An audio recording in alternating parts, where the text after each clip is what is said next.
Hello and welcome again. This is AIL TV. It is Thursday night. As you know, we have got very interesting topic on every Thursday night. I think we are on time. My schedule was 6:15. I think we are late 2 minutes. Now, as usual, I have got David Otto, from the director of Steppedin, Step Up. In short, we call it CISO. Now, he's going to continue discussing the Mali situation because things have been changing. So, David, what do you have today?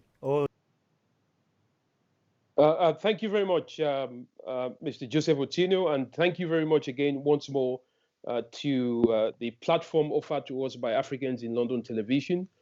We want to be once more very grateful to our audience, always been there for us, sending us questions and insisting on talking about severe issues that are happening in the continent, issues that are really impacting on the political, economic, social, and the cultural dynamics within the African continent.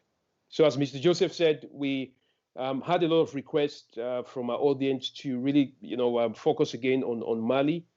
I think simply because, as we've said before, Mali is in a very strategic position in the central and west of Africa. I mean, the region called the Liptako Goma, which is in the Sahel, where you've got Mali in the center of it. Of course, you've got Niger Republic, and you've also have Burkina Faso.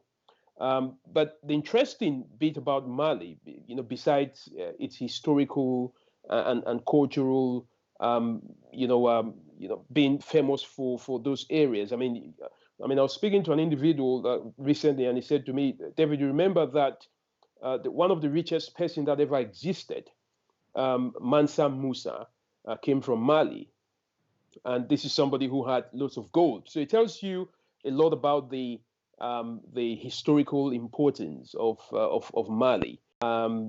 Timbuktu, I remember, one of the great ancient civilization regions. So Mali is a strategic country. And, if there's anything happening in Mali, we should be able to talk about it.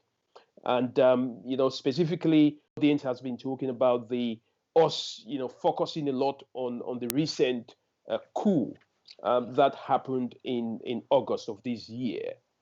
Of course, the former president now, Ibrahim Boubacar Keïta, he was deposed by the military junta. Now, the junta calls itself the National Committee for the Salvation of the People of Mali. In French, it is abbreviated as CNSP, and this is the junta that is responsible for the removal of the former president Ibrahim Boubacar Keïta. And one of the reasons why according to the junta, the reason why they deposed him from power is, they claim that it was a call by the people of Mali, that Malians, of course, had gone to the streets, they had protested against some of the economic, political, and social deficiencies, and the issues of governance.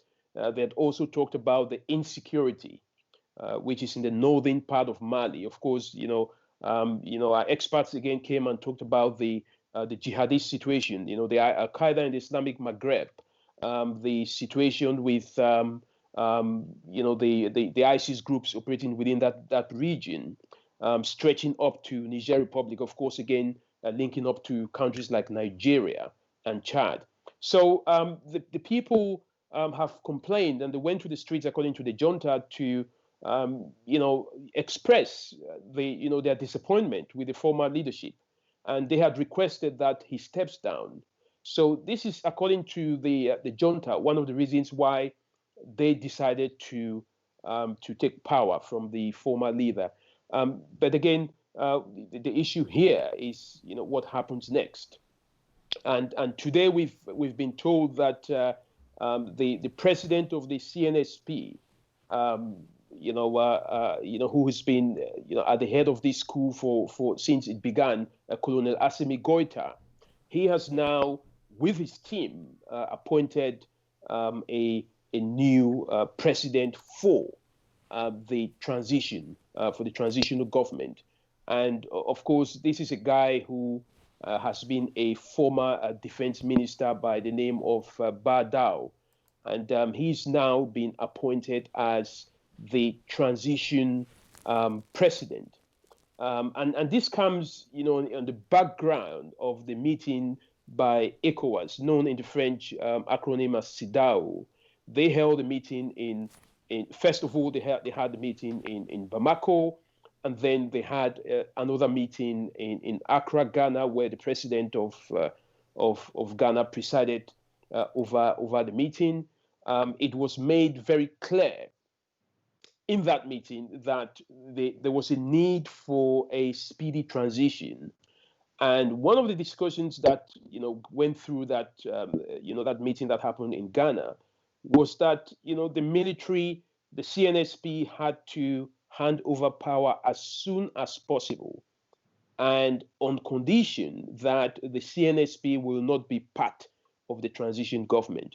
They were also requested that once the transition has been handed over to a civilian government or civilian individuals, the military would then have to go back to the barracks. Now, these were all conditions or preconditions in order for ECOWAS to reconsider or consider the removal of sanctions, against Mali. We've talked about this as an issue that really impacts on Malians. So it is in the interest of Malians for this transitional government to go through. It is in the interest of ECOWAS members because Mali, again, is a landlocked country. It depends a lot on trade with other countries. Other countries depend on Mali. This particular situation is one that impacts a lot on the economy of the region. But of course, one of the issues we'll talk about with my expert today, which I'm going to introduce very soon, is looking at the security impact of the region. But crucially, we would go into key areas where my expert I've brought in today would give her views. And these are two things which we're going to talk about with my expert today. One of them is the recurrent from our audience, regarding the issue of where African countries train their forces. And it came at the backdrop of, a lot of concerns by many Africans, who have knowledge in this area, saying, why are African governments always, training their very top leadership military, abroad?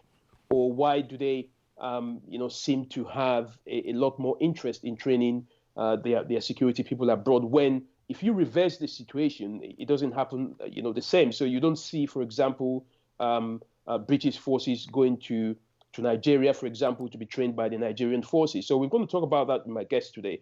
But also, I think we're also going to talk about the issue of internal resolutions, taking power, under a military coup and actually maintaining that sense of power and controlling the situation in the country. So let me introduce to you today my guest, Tanwa Ashiru. She's one of the most recognized security analysts and intelligence expert, but she's also the founder and CEO of an organization that works with the multinational and multilateral organizations based in Nigeria. She's a former, U.S. I think she's going to give a lot more of her background when that time comes, But she's somebody who has a military background, and she understands on issues of training and all that. So welcome, Tanwa, and I'm sorry that we've had technical issues with your connections. I'm glad that you're now connected. But if you have any problems with your connection, please don't hesitate to come back to the show. So how are you doing today, Tanwa? Good. Thank you. Thanks, David. Thanks for having me. Always a pleasure to be here. Yeah. So as I was saying at the introduction, Tanwa, you have a lot of experience. You've been in the U.S. Military before. You have a background in intelligence. And one of the things that we've been talking about recently is the issue in Mali, where my audience really wants to know why is it that African countries are always, taking, their best forces to train abroad.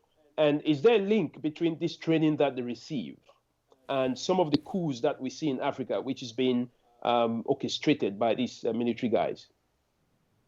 All right. So what we found is that there's usually a bit of distrust when it comes to foreign militaries assisting militaries here in Africa, which on the surface may seem a bit, a bit interesting or funny, or it's not clear, because if people are there to sort of assist and train your forces, why would you be apprehensive to that?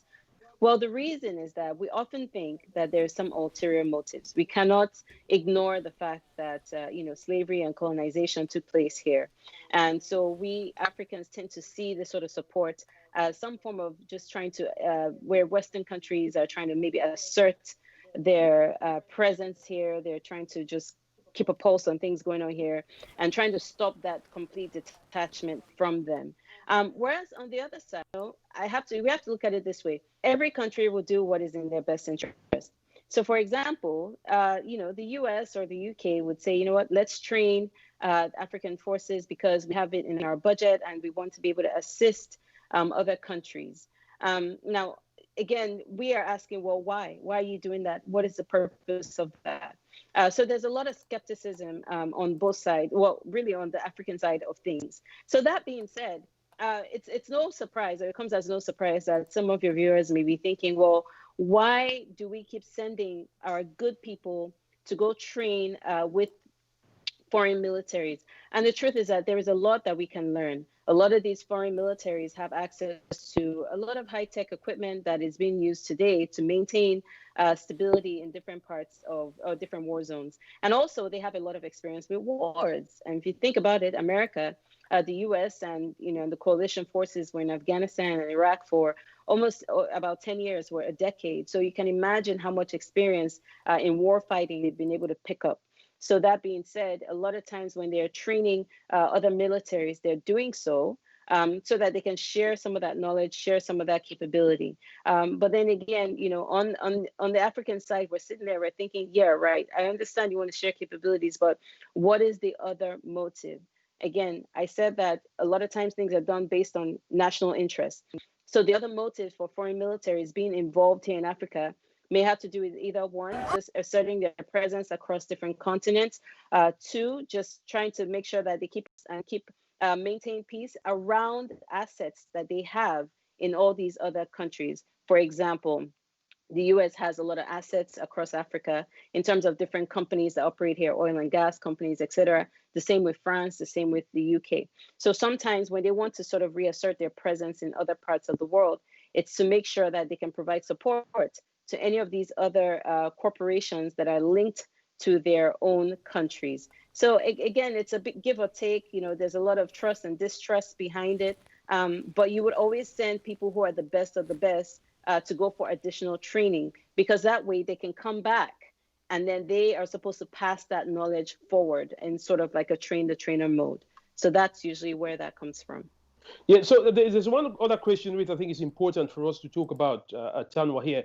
The African military is modeled around the Western military. I mean, if you look at most African countries and you look at the militaries in the West, the way they're trained, the way they're dressed, is all molded around the way Western military operates. Now, should Africa be looking towards a bespoke military training capability, or should we stick to the way that the West does its things? What is your thought on that? Well, we absolutely are not supposed to take exactly the way things are done in the West. Usually what happens is when you train, when you pass on that capability or that knowledge or skill set to another military, they're supposed to take that and adapt it to their own environment. We have to understand that the threats vary across different locations. So even if I'm going to train you on war tactics that were used in Afghanistan, for example, those same war tactics are not necessarily what will suffice in Borno State or in parts of Mali or in the Sahel. Yes, there may be some similarities, but it will be different. So ideally, this training is supposed to make sure that the local military being trained, can take that information and adapt it. The second thing also, though, that we have to think about is also resources. Some of these other Western militaries have been in existence for many years in terms of just, fighting wars, World War I, II, and all the other wars that have come after that, right? So there's a template that already exists. So sometimes, there's the argument that what is the point of reinventing the wheel? If it's already been done, then we might as well just sort of follow in that footstep. But I do believe that we are supposed to adapt our own warfighting capabilities to ourselves. When I'm talking about resources, we're talking about, do we have the same level of bright minds? Are we also equally educating our people so that even our militaries, the generals, are thinking on a very high level strategic point? Are we at that point right now? And unfortunately, it is still something that is lacking, not just even in militaries, but in law enforcement across different countries in Africa. So we're seeing cases whereby, even on the higher level military ranks, the generals are still thinking mostly about self instead of making sure that their thought process, their strategies align with national interests and national sovereignty. So that is another issue. Number 3, for example, is in the area of resources. Now, perhaps we haven't gotten ourselves together to actually start producing some of these weapons, some of these capabilities, producing some, our own boats, our ships, our aircrafts. And instead, we're still purchasing these items from Western countries. So we're not developing our own capabilities in-house to create these things, and we ourselves market it out. Instead, it's easier to just take money from the palm oil and from the oil that we sell to then exchange for these aircrafts. So instead, what then happens is you have troops who then have to constantly learn about the different equipment from different parts of the world. And so that's sort of variety is very difficult even for a military to keep up. It's difficult because you then have cases where a tank breaks down, but because the tank is from South Korea and the team that are driving that tank were actually trained by the UK, so the specific specifications are completely different. So we don't even have the parts for tanks that came from Asia as opposed to the ones that came from France. So sometimes it really could be a mess in that area. And you would think that we would learn from this, move on, evolve, and try to straighten things out. But unfortunately, Africa just hasn't gotten their act together. And different parts, different countries across the continent are still experiencing this issue. I think that's a very good point that you're making. And you and I know that it does appear to me, for example, that I think Africa is sometimes wants to copy, the model that the West has, but without actually looking at, the specific threats, both internally and external threats that it has, the, enemies from within and without, because these are some of the things that determine your level of capability. What kind of capabilities you acquire, would probably be marked by your expected threats or your real threats that you have within your state. So is this something which we lack the what they call the national intelligence estimates, or what other countries call it, I don't know, but understanding our estimates in terms of how an African country should be trained or should train its forces based on perceived and also on real threats that it does face. But what I see is African countries, copy and paste without actually understanding. As you rightly said, we buy weapons that may not necessarily work in our environment, may be bad for the weather. We probably couldn't repair them. And, we buy weapons that we don't know how to store them, for example, because, of course, we don't care about storage and maintenance. Shouldn't we be looking towards that kind of, cultural, transforming our military in such a way that we only get what we need rather than what we want? Yeah, no, absolutely. And that's what it should be. Let me even give you an example with the resource, the weapons that you're talking about. I remember a country had once purchased some boats, right? Some Navy ships. And, someone on the ship said, look, the air conditioning doesn't work. And I said, what do you mean the air conditioning doesn't work? This is a new ship you just purchased. Well, the mechanism behind that ship is that it takes the cold water and is able to sort of turn that into the air, the air that circulates in across the ship. But unfortunately, no one really thought about the fact that this ship will be operating in warm waters here, say on the equator, which is, on the coast, off the coast of West Africa, for example. So that whole process of, say, taking in that water, it wasn't working. It wasn't thought of that way. It was made for militaries that operate in seas that are much cooler and could then generate that cool air.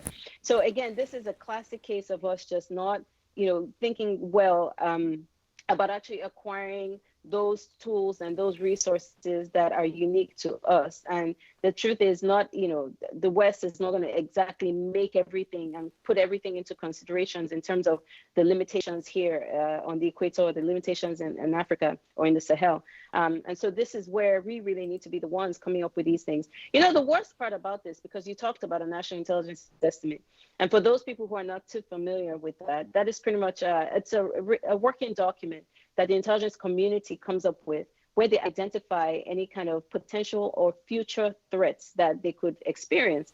So what that means, for example, today we're seeing a lot of cyber attacks, but for exemplary purposes, you would see that maybe the US's intelligence community had been predicting about this, say, about 10 years ago, constantly identifying that cyber threats was going to be the new number one threat that they would be facing as a military and as a country.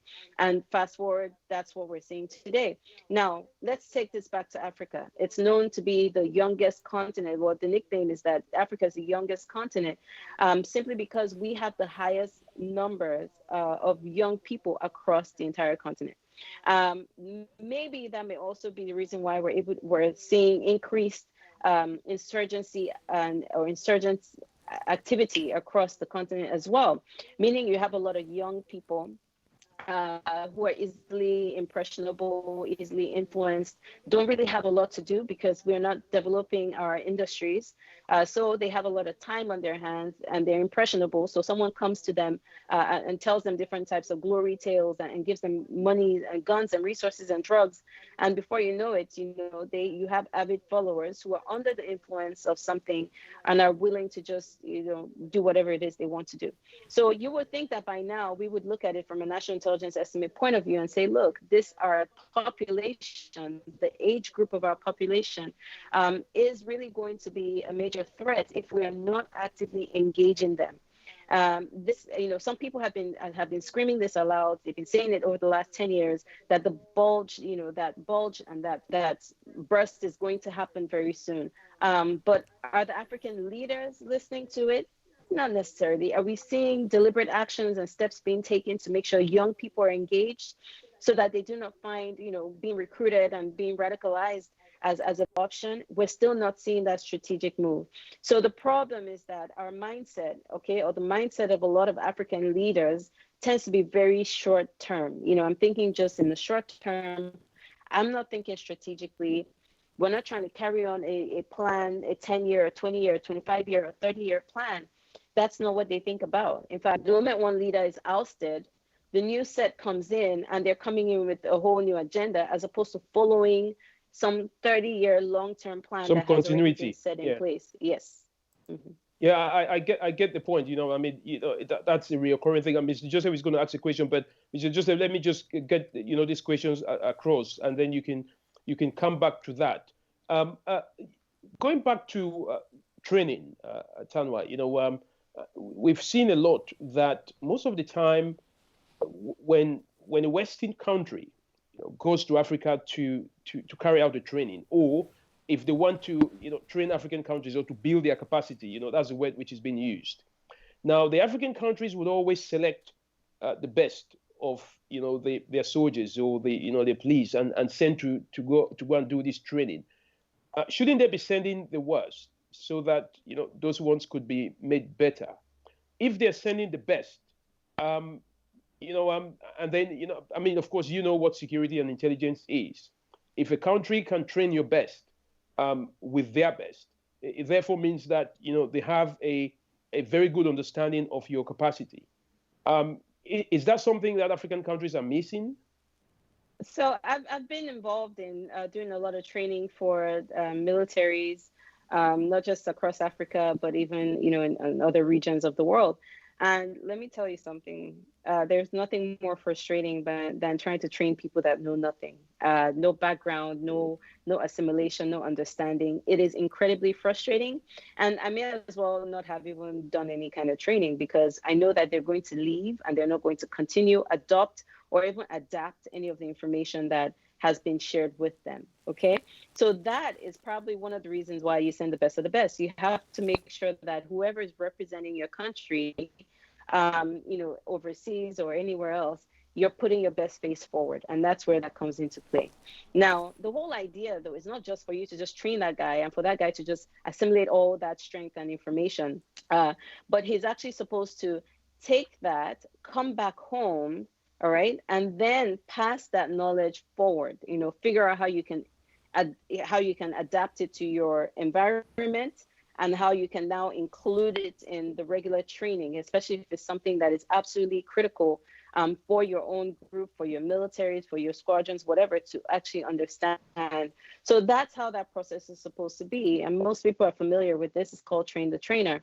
So you train the best of the best, and then they in turn can go back home and train others. And when they're training others, they would localize the scenarios. They would, use local peculiarities to explain it properly to their fellow troops. So if things worked out that way, then we should be good. But unfortunately, I feel like the thinking is almost similar to what you asked, which is sometimes the leaders may feel threatened about that. They may feel threatened about sending the best guy out there so that he's increasingly equipped. And so they either frustrate his effort, which is you send a great guy, one of your best troops, to get trained, and the moment he returns, that's because you want to put a good face forward, and the moment he returns, you relegate him to the back somewhere, or you relegate him to a non-essential job where he's not effective and not even able to pass on the knowledge that was acquired.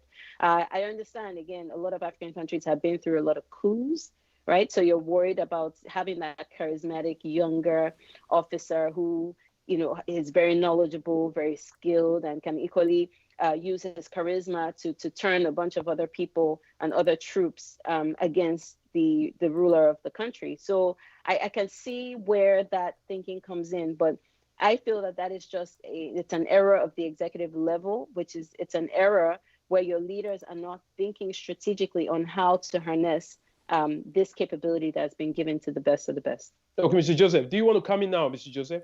Yeah. Oh, it's very nice to have you, Tanwa, on the show. And it is also very interesting to hear you speak about these matters. Now, I just want to give you this example before I even fire the question. In Africa, many people believed that Gaddafi had the best forces. And when I was in Libya, 2011, I actually believed that Gaddafi has got the best forces, because we saw. There are things that we saw, the presence, and first of all, they intimidate you. So now, when it comes to combat or war in real fight, Gaddafi lost the war. So what would you give? I wouldn't say what happened. I'm not going to ask you and say what happened. What are your assessments? How do you assess that what went wrong there? Because you see, everybody believed he's got the Navy, he's got everything, every section of the army, he has it. So, and yet, he could not sustain the war for more than a month. Yes. So pretty doesn't equate to capability. That's the way I would put it. In essence, so you have a good-looking military. They look like they have all the equipment in the world, but do they actually know how to use it? I know this firsthand because, in the country, a lot of countries that I've seen and I've dealt with, you have cases where they have all the best equipment, and guess what? Nobody knows how to drive it. Nobody knows how to use it. So technically, you have a lot of the troops whose uniforms look sharp. You see them everywhere. They look like supermodels, but can they fight?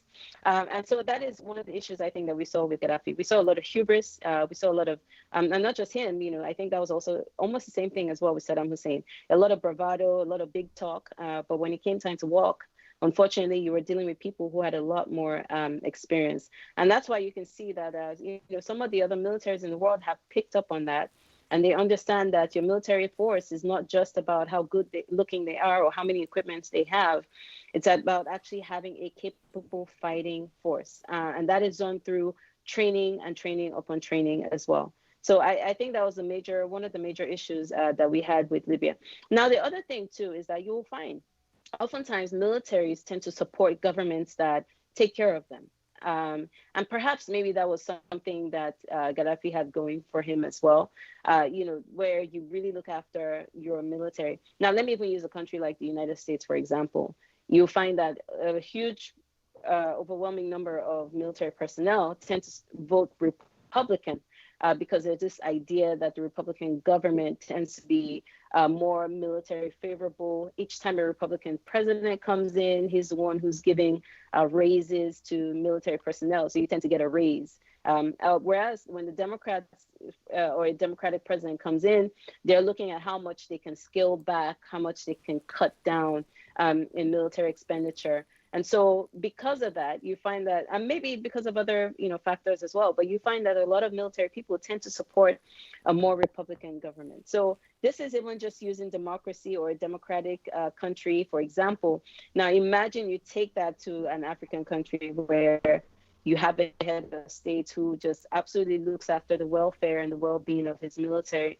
They remain loyal. They remain loyal to that government, so to speak. So what we saw in Mali, especially, there had been a lot of grumbling that had been taking place, not just amongst the populace, but even amongst the military personnel who just were not happy about how they were being treated. They were being neglected. A lot of military personnel had been killed in various conflicts across Mali with the insurgency, and the government just never really seemed to care about that. So I guess it was pretty easy for them to go ahead and push forward with the coup because that government didn't have their support. I totally agree. And Mr. Joseph, that's a very good question. Thank you for answering that brilliantly, Tanwa. Just to add to what Tanwa is saying, and she's very correct, there are other issues as well that you've got to take into consideration. One of them, especially when you're talking about fighting a war, is your level of readiness. You may have all this equipment, you may have all the soldiers, visibly looking ready, but when it comes to fighting a war, you've got to be ready. You've got to have your plan, and where you don't have that plan in place, then you're planning almost to fail. But another issue is also the people's support, and how much do the people support you, and how is that being impacted by the propaganda that your enemy is pushing across. So in the case of Gaddafi, the NATO forces were there, the US, they were pushing all this propaganda about, we're going to defeat you in a couple of days. This also has an impact on the morale of the troops that, are fighting. And, if you don't have an equal propaganda that is believed by the people around you, by the population, it becomes very difficult for you to win a war. The last thing that I think, which also Tanwa mentioned, is having a war estimate, and if you have a war estimate, you can actually know whether you should actually be fighting a war against your enemy, or you shouldn't be fighting at all, or you should be avoiding fighting at all. If you look at if you want to compare the capabilities that Libya had, and you compare the capabilities, that the Americans had, all the NATO powers had, then it's difficult for you to, balance that, with Gaddafi's forces, and made worse by internal divisions, and they always say, the soft underbelly is your weakest link. So I think, that also explains one of the reasons why, even though you may see that Gaddafi had all these forces, but when it comes to operations, it's a little bit different, Mr. Joseph. Okay. Could it also be that all these equipment that we see in Africa, They could be equipment that are sold to them, which has been maybe in Vietnam or somewhere Mm. else, you know, all the type of thing. Then of course Africa becomes like a dumping ground because there aren't really like really serious wars going on. Do you really think they have got up to date Mm. equipment? I mean, that's one Tanwa? of the things that Tanwa mentioned, Mr. Joseph. Oh, She made that very clear that most African countries don't even know what kind of equipments to buy. Even when they know, they don't know how it functions. She mentioned the examples of the boats, that were being bought by certain West African countries, and they said that the air condition wasn't working. And one of the reasons why it wasn't working is because they didn't understand the specifications of that specific boat, that it couldn't actually operate in a warmer weather condition. So I think it's important when we're talking about African countries going to acquire capabilities from the West, as you rightly said. Some of these equipment are second-hand equipment. They are no longer usable by these Western states. Some of them are given as gifts to African countries, but they can't really use it. And Tanwa made it very clear that they don't even have the parts. If it breaks down, they don't know how to repair it. So, I'm sure Tanwa, you might want to add something on that.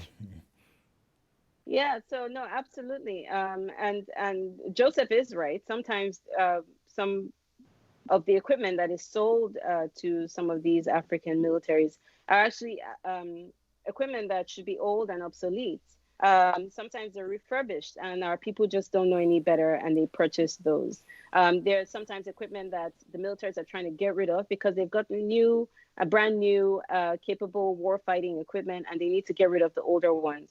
And of course, who are those who will be waiting for these handouts? It would be, again, the African militaries. Then there's also the aspect of just wanting to have extra money. A lot of the African militaries are dealing with corruption. The corruption is endemic in some of these ranks. And what that also means is, even though you're giving me the money for brand new equipment, I will go and buy a refurbished one so that I have some change left over. And I will be sharing that with the stakeholders who are supposed to be in that. So unfortunately, again, this is just something that we tend to see, and it ends up fighting that soldier on the ground who has no power, he has no control over this, and he just happens to be a victim of the status quo. So Tanwa, let's go back to Mr. Joseph. David, Yes, go ahead, Mr. please. Joseph. Yes. I just one point I need to highlight. You see, Tanwa talked about the intelligence. Do African military really have the intelligence? I need to give you an example. You have heard the story 90 Minutes at Entebbe. You've heard that story? Yes. Now, that story was real. It happened in the real time. Mm-hmm. The Israelis came into Entebbe. 90 minutes, they came and rescued all their captive people who were captured by Idi Amin. And they didn't even lose one person. Okay, maybe the brother of Netanyahu, he died on the way. But they didn't leave anyone behind. The intelligence. Touch about the intelligence and the capability, intelligence capability. Do we really have that? So again, when we look at intel, especially when you're doing intelligence for a specific operation, there are a lot of things, or a huge role that intel plays. And intel is responsible for letting you know everything about your target location, about your target persons or personnel. There's something we call pattern of life. So pattern of life pretty much means that you have constant eyes on a location or on a target, right? And that is, through reconnaissance or just daily surveillance. And by the time you're done just looking at their routine day in, day out, you have a clear understanding of what your target does at sunrise, what they do at sunset, what they do at 12 o'clock. You have an idea of the exact movements, and so you're able to build your operation around that based on what you're trying to achieve. If you're trying to achieve an element of surprise, what that then means is I will conduct or carry out my operation during a time that I know my clients will be caught unawares, and so on and so forth. So Intel plays that key role. And when we're talking about intelligence, we're talking about both the intelligence, the organizations, the analysts, the tools, right? The resources that they're using. If they're using overhead satellites, if they're using communication tools, if they're using seismic listening tools, and so on, these are things that they need to have. Now, unfortunately, one of the things that I've seen with Africa and the way we look at intelligence, it tends to be more just solely based on human intelligence, which is relying on informants and sources. Now, that is a huge source of intel. It's just that in this day and age, if you're trying to carry out an operation, you should be also incorporating more high-tech intelligence equipment. Now, the reason why we also may not have that capability is that militaries and or countries that have developed these tools and equipment are not too eager to sell it to other countries. They're not too eager to export it out of their country, because the moment they do, they're worried about a couple of things. Either that their enemy or their adversarial nations could get a hold of it and now understand their capabilities. So you have to understand that keeping your capabilities a secret is very much a part of operational security. And if I let you know my tools and what my tools are capable of doing, I'm exposing my capability to you. And this is where our militaries then suffer, because it's not as easy to just carry your shopping cart to other Western countries that have these devices and say, hey, I need you to give me this. They're not going to be eager to do it at all. No. So that is one area. We tend to rely more on human. Now, there's something else too. When you were asking that question, I was reminded about the story of the raid on Osama bin Laden. I know everyone knows about it. We've probably all read all sorts of books and watched all sorts of reenactments and movies and documentaries about it.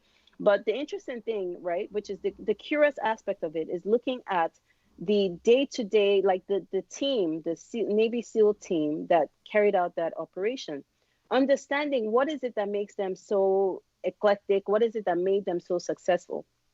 We find that the average Navy team SEAL team, for example, they practiced that raid over and over again. From what we read about it in some of these books, they already had a mock-up of the location. They had eyes on that location 24 hours a day for a long period of time.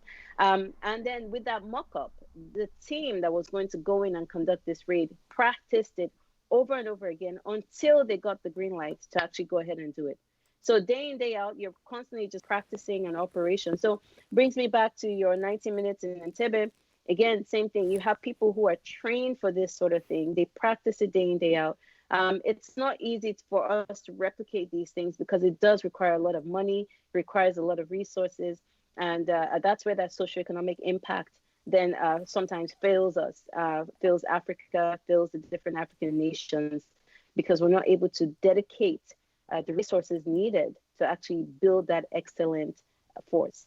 Let me just thank you very much, Tanwa. Just to remind our viewers, the 90 minutes at Entebbe was the situation where an Israeli plane was hijacked by the members of the Palestinian Liberation Front. And I think that was in June 1976. And there were about 248 passengers on board. And the IDF, the Israeli Defense Front, actually rescued, I think, 103 of Israelis that were amongst the hostages. And yes, Mr. Joseph, as you said, and as Tanwa made it very clear, there are very, many kinds of mock trials that, scenario-based exercises that these countries carry out. And it's also part of what Tanwa said is about estimating your threats and by understanding what could happen, and making sure that you can train your forces to address those threats when they do happen. It's all about planning and preparation. And what we see is that most countries have the capability, they have the resources, they spend the time, they have the equipment, to carry out these kind of mock trials or mock training or scenario-based training, that when something then happens in reality, it is a lot more easy for them to then take 1 or 2 days to replicate the situation, in another area, and then, carry out, the operations. So I think that's important. But let's move now to the situation that is happening in Mali, Tanwa. David, yeah, I have got. I have got a text here. Okay. This is just. This is from Catherine. I think Catherine is also from the States, though. She's saying that Tanwa is great. She seems to have a full understanding of the subject matter. Wow. Thank you, lady. Africa needs more women like you. Oh, that's thank you very much, you see? Catherine, for that compliment. Now, that's actually makes my day. Carry on, sir. Yes. Tanwa is, again, as I've said before in the introduction, she's one of the best, if not the best, specialists that we have. I often don't refer to her as a female specialist because it doesn't matter to me whether she's female or not. But I think in her field, she's great. In the field, she's also great, and she's well respected. So thank you very much for that compliment, Catherine. So Tanwa, let's move to the Mali issue here. And of course, you've been in the military, and you know that the military is not trained to govern, in a democratic system of government. The role of the military is to secure the internal and external boundaries. Of course, I don't know if that makes any difference, but also to, what they call maintain territorial integrity. In most of the situation, a military is called in where the law enforcement has failed or is in need of some backup. Now, what we've seen in the situation in Mali is a military, and in other countries as well, is a military that has been given so much power that it does feel as though it can also govern. Is this, I often describe it, is this a situation where we say, don't the baker when the butcher bakes the bread? Is it that they take power, but at the same time, as we've seen, they can't control it, and it's almost like, what do we do with it now? What's your impression on this, Tanwa? So there are two things. Number one is that saying that power corrupts absolutely or something. I don't know. Don't quote me on it, but I know there's a saying about it, which is pretty much that once you get a hold of power, right, people your mindset changes, from what I understand from a lot of people. That's number one. And number two is the fact that it is easy. It's actually much easier to seize power. Now, maintaining law and order while you do have that power, maintaining support, maintaining that power pretty much is the difficult part. And that is where the military comes in. You're right. They are trained to be able to go in there and automatically seize power, set up shop, immediately build a fort or something, and just that initial grabbing it. Now, as far as the long-term sustainability of that power and of the society that they've grabbed, they do not necessarily have that skill and capability. Wars, for example, are not supposed to be fought forever.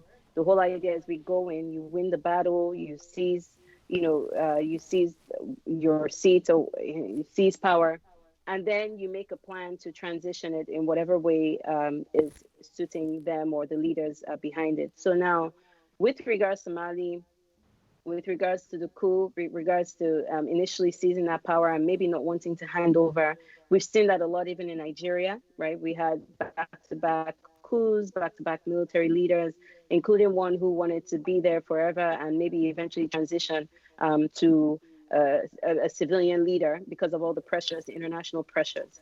So that happens. We see that a lot. In this case, there's been a lot of pressure from ECOWAS, there's pressure from the international community for them to hand over, because we've seen cases where, you come into power, and because you're trying to maintain that same, so you're trying to sustain what you've gotten, and you're not getting the support of the people, you then switch and you begin to oppress the people to force them to support you. And that's what ends up happening. So in this case, it would be in the best interest, not just of Mali, but even of a lot of the African countries, which is why ECOWAS is putting a lot of pressure, because if we see things like that, if one country sees that, there's that tendency or possibility of copycats. We saw it during the Arab Spring. started in Tunisia, is spread across a lot of the other northern African countries. And so that's one thing that governments are always trying to avoid. That is why that pressure will be on for the military junta now to actually hand over. I believe they actually released something saying that their strategy or their plan is that they will hand over to transition to a civilian government in about 18 months, which is a year and a half. That's true. Now, even people who were in support of them coming, of them seizing power are now not necessarily in support of that timeline. They want it shortened. They want them to just hand over immediately. And that's not going to happen. They have to try to recoup some resources that have gone out during this process, etc. So it's a very tricky situation. It's worrisome for neighboring countries, and based on what we know about coups, they never turn out great. Especially the longer that military force stays in power, the worse off that country will end up being. Yeah, but thank you, Tanwa. But we've seen again, as you've said, in the case of Mali, now the pressure has come from ECOWAS initially, but also now ECOWAS hasn't supported the coup. The African Union has condemned it with very strong words always. We've seen the same with the UN. Now, what happens is the military junta, the CNSP, has been forced to transition power to a civilian government. But what we've seen is a president for the transition who is also a former military colonel. He was one of the Minister of Defense, I think, for the former President Ibrahim Boubacar Keïta. Now he's been made the president, and the leader of the CNSP junta, Colonel Goita Assime, he's been made the vice president for the transition. Do you think ECOWAS is going to buy that? Because when ECOWAS met in Ghana, it was made very clear that the military will not be involved as part of the transition, and that even though the military could be there for 18 months, as you said, I mean ECOWAS wanted 12 months. The military is on, it's got to go back to the barracks after handing over power to a transition government. Now they've done that. They've handed over power to a transition president. But Colonel Assimi Goita, who was the head of the juntas, is now the vice president. Do we see a situation where the vice president has the power and the president has the seat? Is that what may happen?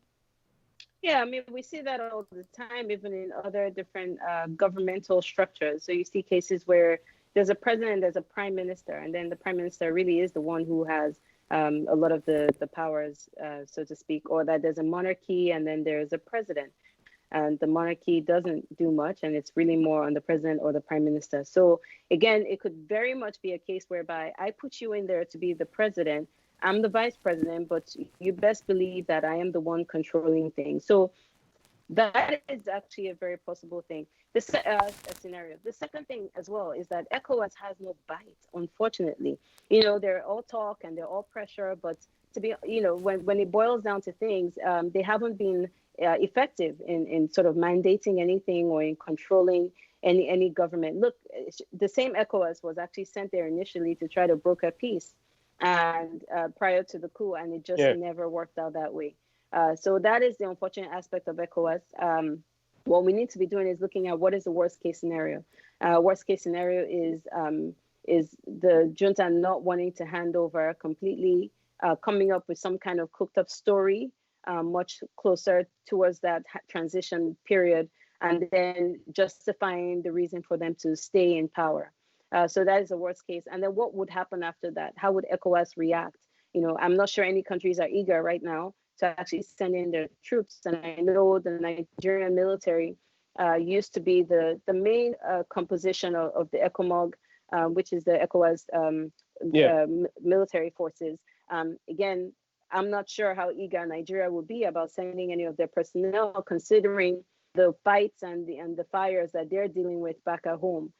So at the end of the day, it may come down to more international pressure, which would then perpetuate that story and the narrative that we talked about earlier, which is people then asking questions about Why is the West involved? Why is the international community involved? Why don't they let us be? But the reason why is that an ECOWAS, for example, would put pressure on the international community to pressure Mali and pressure the junta because they do not want to see their own countries falling prey to this same coup season, so to speak. So that is, if we're looking at likely outcomes, likely scenarios, these are some of the things that we may be looking at. So we've got 5 minutes, as Mr. Joseph said. So Tanwa, yes, you're right. Now we've got ECOWAS who putting pressure on the junta to speed up the transition period, but also for them to return to the barracks. Now, ECOWAS is just one element within Mali. You also have more than 4,500 French troops officially. I don't know about the unofficial figures. Some of them on that Operation Barkhane, which, of course, began in 2012 during the incursions from Libya. You've got this Operation Takuba, which is meant to be the European Union force, which is also in Mali. And then you've got the European Union supporting the G5 Sahel, which is in French called the 5 states of Sahel. Of course, Mali is one of them. You've got the United Nations mission in Mali, also within Mali. I mean, come on. This is, how can you manage a country like that? Is Mali becoming almost like a country run by external groups? And it's almost like an intelligence leak or a want of intelligence from all departments. Can the military manage this, considering the fact that they were also a problem? So oftentimes you have to follow the money. When you start seeing a lot of chefs in the kitchen, or a lot of different hands in the pot, there is something that people are benefiting from. And we've seen that in other parts of Africa too, where you have interests that do not want the conflict to end because there is a lot of profit behind it. So now in this case, with all of these different forces that you have operating in that country, or at least in the region, why is it that insecurity has still skyrocketed? Why is it that it's still ongoing and it's still a problem? At least that was part of the reason why the population wanted the ex-president out, because insecurity was still rife. The insurgency was still booming. So again, I think just the presence of different militaries doesn't necessarily, or will not necessarily, equate to a peaceful society. If anything, we could start seeing that is probably also what may be exacerbating conflict in the region. Meaning, innocent people get caught in the crossfire. But that being said, though, it should be, I think, a time for Mali and Malians to really sit down and look within. Just transitioning to another government doesn't necessarily mean that they're going to bring about a less corrupt society or a more peaceful society. No, just like with most other African countries, there's a lot of endemic issues that they're dealing with. And they should take this time to reflect on what are these root causes and try to really figure out how, since now it's a military rule, how they can nip that in the bud and sort of just help out the next incoming government to get things right. Thank you very much, Tanwa Ashiru, the CEO for Bulwark Intelligence and a former Air Force veteran. Your insights are magnificent and very, very, I'm sure that, I've been having a lot of questions, but, we'll take that to the next time when you're on board. I think we would have you again. I think the two things that we should take on board is that Malians, need to be at the forefront of the situation that is happening in Mali. There is always going to be external interest, and that interest does not necessarily mean that it is for the benefit of Malians. I think Malians need to be able to understand that and kind of evaluate the presence of external forces within its country and make an informed decision. So we're hoping that, of course, the ECOWAS may or may not be able to come to a resolution, but the attention goes to the people of Mali. But strategically, again, I think it's important, as our expert has mentioned, that African countries must be able to evaluate, this issue of training their forces externally and how these forces are being used, when they get back home. Because, of course, you have scenarios like we've had in Mali and many other countries where the skills that they receive, are being turned against the country because perhaps, or maybe perhaps not, they've not been given the kind of opportunity, or they've been left, to dry up somewhere. So, I think it's an important lesson for African countries to learn. Tanwa Ashiru, would come back to you again. Very much happy that we could sustain your internet connection. Mr. Joseph, thank you so much. Yes. Yeah. Good. Okay, you know what? I know you have said so many things. You already said, but let me add to this. Many people, what surprises me, we have got people like Tanwa Ashiru who can easily advise the government to carry on all this intelligence, military, whatever. Why can't we have people like Tanwa, our own people, advising you African governments? You can hear. You see, as David Otto said, that it doesn't matter, and he does not even say a female intellectual. No, all he sees, he sees somebody who has got the intellect and who can articulate the point properly. So there is no question whether it's a woman or a man. All we are asking you is that we want Africans now to start taking. Let us look at our own people. Listen to what the lady is saying here. Well, listen to what Tanwa is saying. That is gold dust. You see, you can buy your own second-hand equipment and sit back and relax, and you think you have got power. No, learn from Idi Amin, 90 minutes from Entebbe, and learn the lessons from Libya. But okay, guys, I just want to plug one thing before we go. Because since now we are on the issue of powerful ladies or powerful women in Africa, we have got a program coming up. We are actually going to do a program called The Role of Women in African Politics. So if you are there, you are watching this program, please send us your thoughts, because we are still researching. We are still looking for able women who can come and speak their mind, like Tanwa, what she's doing here.